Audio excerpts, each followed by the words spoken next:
Hello and welcome to the module on observational learning. In other lectures, we have received information that learning can take place through associations and expectation of rewards. Similarly, a good chunk of learning depends on the cognition of an individual. We know that learning is a relatively permanent change in behavior due to experience and practice. However, there are instances that an individual with no prior experience or practice is able to perform behaviors which were previously unknown. Think of a situation where you are sitting in your house and the electricity goes off. You check the neighboring houses and realize it's only your house which does not have electricity. When you check the fuse box, you see that the switch is turned down. You turn off all the lights and then turn the fuse switch up carefully. All the behaviors shown by you right now seem to have come naturally. Why would this happen? An explanation for this is maybe you saw your father or your brother or an electrician do the same while the electricity was gone the last time. According to social learning theorists, a major part of human learning is through observation. Observational learning is a type of learning of new behaviors through observation or imitation of a model performing that behavior. This approach was popularized by Dr. Albert Bandura. As the theory relies on observation of others, which is a social phenomena, it is often referred to as a social cognitive approach to learning. The classic experiment to study observational learning was done by Dr. Albert Bandura, Dorothea Ross and Sheila Ross in 1961. Bandura dramatically demonstrated the ability of models to stimulate learning in this classic experiment. The experiment involved having preschool children in a room in which the experimenter and a model interacted with toys in front of the children. Two conditions were studied. In condition 1, the model interacted with toys in a non-aggressive manner, completely ignoring the presence of a Bobo doll, which is a punchbag doll in the shape of a clown. In condition 2, the model became very aggressive with the doll, kicking it, yelling at it, even to an extent of throwing it in the air and hitting the doll with a hammer. When each child was left alone in the room and had the chance to play with similar toys, it was observed that children who were exposed to aggressive models beating up the Bobo doll exactly imitated the behaviors of the model. The children, on the other hand, who saw the model ignore the doll did not react aggressively to the toy. To conclude, the aggressive children learnt these aggressive behaviors merely by watching the model with no reinforcement necessary. The clear implication of this experiment, however, was that children copy behaviors they have seen from others. In later studies conducted during the 1963, Bandura showed a film of a model beating up the Bobo doll where the children saw the model getting rewarded afterwards. In another film, the model was punished for beating the doll. When placed in the room with toys, the children in the first group beat up the doll, but the children in the second group did not. But when Bandura told the children of the second group that he would give them a reward if they showed him what the model in the film did, each child ended up imitating the model's aggressive actions. Both groups have learned from watching the model, but only the children watching the successfully, that is the rewarded model, imitated the aggression with no prompting. This suggests that behavior of models who were rewarded for given behavior are more likely to be imitated than that of models who were punished for the same behavior. Apparently, consequences do matter in motivating a child or an adult to imitate a particular model. Do you think that exposure to violent content would then make children imitate those behaviors? The tendency of some movies and television programs to make heroes out of violent, aggressive bad guys is particularly disturbing in the light of the above discussions. In fact, Bandura himself began to research to investigate possible links between the children's exposure to violence on television and the aggressive behavior towards others. Over the years, consistent findings show up in support of television violence and its impact on children's behavior. The National Institute of Mental Health identified major effects of seeing violence on televisions that were: first, children may become less sensitive to pain and suffering of others. Children may be more fearful of the world around them. And lastly, children may be more likely to behave in aggressive or harmful manners towards others. Research by psychologist L. Rowell Hussman, Leonard Erin and others found that children who watched significant hours of television when they were in their elementary school showed higher levels of aggressive behaviors when they became teenagers. Through their observations, they found out that the ones who would watch a lot of TV violence when they were 8 years old were more likely to be arrested or prosecuted for criminal actions against adults. Interestingly, observational learning is not only influenced by the content that we see through television or social media platforms. Observational learning seems to have a genetic basis.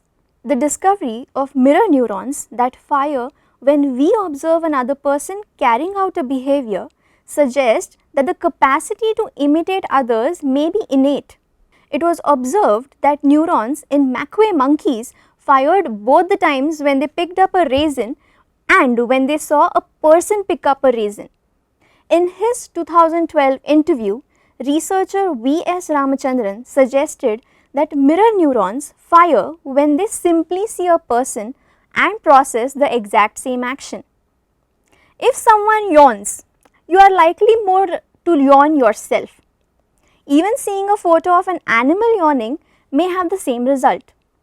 If you see someone smile or if you see someone frown, you briefly start to smile or frown yourself.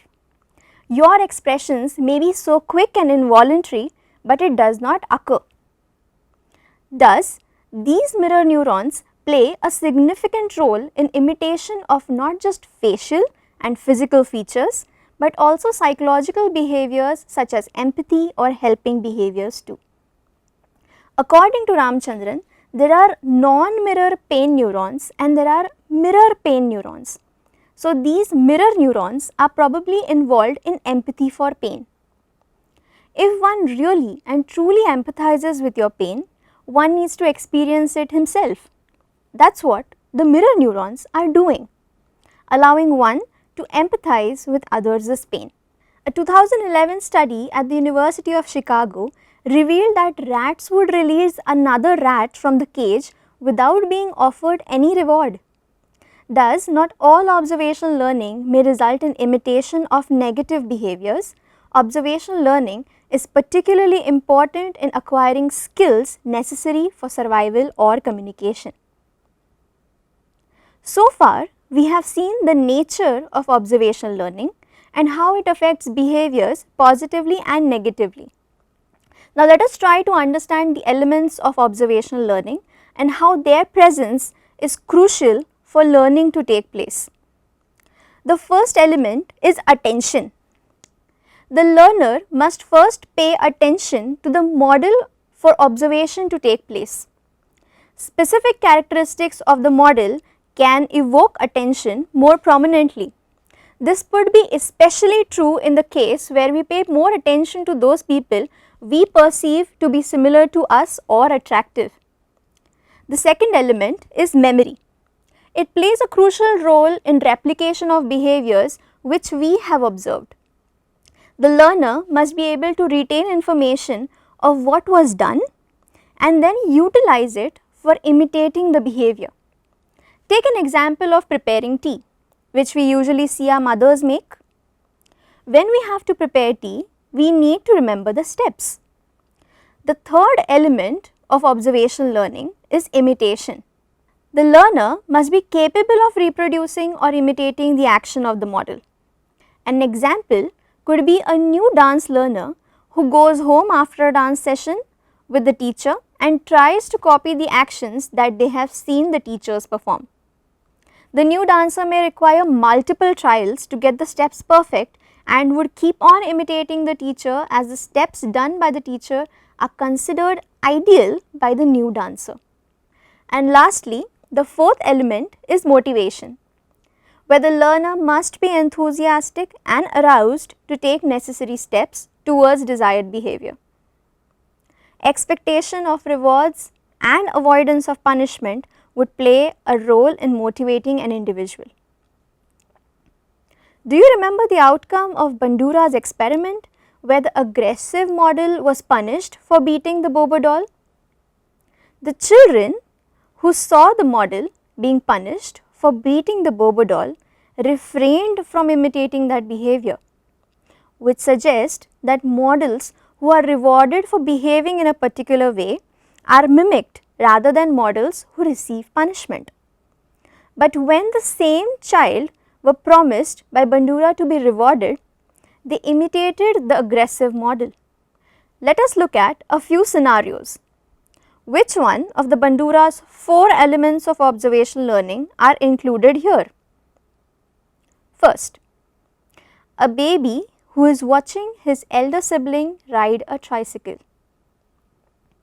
The correct answer to this is the element of attention. Second, a child watches their parents folding the laundry. The answer is imitation. Third scenario, an employee who changes his working style after he sees his colleague being rewarded for doing a task in a particular way. The answer to this is the element of motivation. Great work. Let us move ahead. One of the elements of observational learning, called imitation, talks about the capability of reproducing behaviors. A learner needs a sense of self-efficacy to be able to imitate someone. Self-efficacy is the belief in one's ability to perform tasks successfully. One considers personal strengths, personal weaknesses, compares oneself to successful people whom one is observing and estimates the chances of success. Albert Bandura proposed ways in which self-efficacy can be improved through vicarious modeling. It is the ability to become more confident in doing a behavior because you see someone else doing the task. Vicarious modeling is most effective when you see yourself as similar to the person you are observing. To take an example, if you see your friend following a healthy diet, it increases your confidence to follow the same for a healthier lifestyle. Thus, this principle of self-efficacy is beneficial in enhancing performance of an individual. Learning by observation can explain how human beings learn to do so many things. It is probably one of the most fundamental ways that people learn. Unfortunately, that has both positive and negative manifestations. For example, toddlers learn to walk by observing their parents. Students learn proper pronunciation habits by looking closely at their teacher's lip formations. Yet, observing others can also get us in trouble. It can teach us bad habits such as smoking, excessive drinking by watching peers or models do the same. In an educational setting, it can be used by educators to model ideal behaviors for students to learn and follow. Imitation can also help in language development and sport skills by keenly observing experts do the same. In a clinical setting, observing expert therapists can help build stronger conceptual knowledge for students who wish to pursue clinical psychology. Observation of these therapy sessions can act as an insight for students on the do's and the don'ts while handling clients. Observational learning can also help in rehabilitation centers where the patients can observe the development of other patients and follow through their footsteps to have similar development. This kind of observation, where the individual perceives the imitated behavior in a desirable way, is called vicarious reinforcement. Now, let us take another application. In an industrial setting, apprenticeship is the most common form of observational learning. An apprentice is an individual employee assigned to a senior mentor and is expected to follow the mentor step by step in order to learn the work in a company. In most cases, new joinees in company rely on observation from their seniors to learn the work and gain more experience. This is also true in the context of employee performance, where if a certain employee gets punished or reprimanded by their senior managers, other employees would likely refrain from behaving in that specific way like the punished employee. This is a very good example of vicarious punishment, where there is a decrease in the frequency of certain behaviors as a result of seeing others punished or reprimanded for similar actions. Another application is in marketing. Observational learning principles can be used to influence purchasing habits of consumers. For instance, when we see our favorite celebrity purchase or use a specific product, it may also make us buy the same. In recent times, the concept of social media influencers has gained tremendous popularity. It is very common to see new trends on social media platforms and influencers who would try to imitate it to gain followers and sell their products to a target audience. Thus, observational learning as a principle can be used in various settings. With this, we have come to the conclusion of our session. In today's module, we saw the concept of observational learning, classic experiments done by Dr. Albert Bandura and his colleagues, how it affects behaviors, and the principle of self-efficacy. We also learnt the element of observational learning and understood the implication of this learning method. I hope this session was interesting and that you all would be now curious to apply these principles to understand learning through observation. Thank you.